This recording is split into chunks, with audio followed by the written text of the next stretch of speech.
El descobriment dels primers metalls, l'or i el coure, 5.000 anys abans de la nostra era, va donar a l'home la possibilitat de fabricar objectes per deformació de la matèria. L'estampació i l'embutició són dos procediments per donar forma a un material mitjançant una forta pressió o bé per xocs.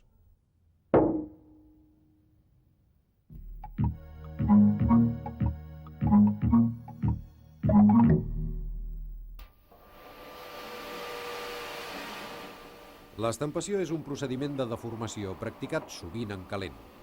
S'aplica a tots els materials i aliatges mal·leables en calent.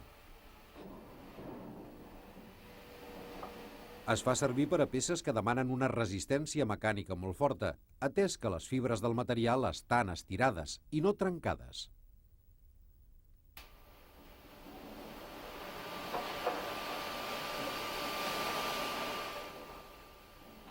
S'escalfen els lingots a la temperatura de la forja, de 800 a 850 graus per a l'acer dolç.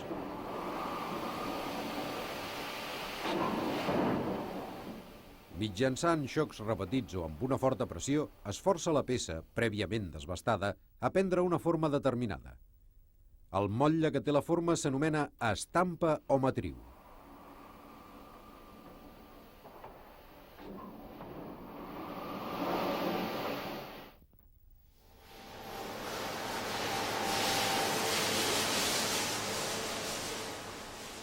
L'embutició és un procediment de deformació al fred.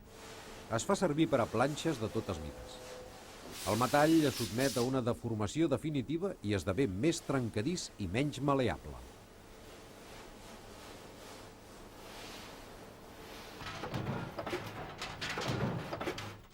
En el mateix moviment podem combinar l'embutició amb el tall. En l'embutició mecànica es dona forma a la planxa per l'acció d'un punxó que l'obliga a penetrar en una matriu.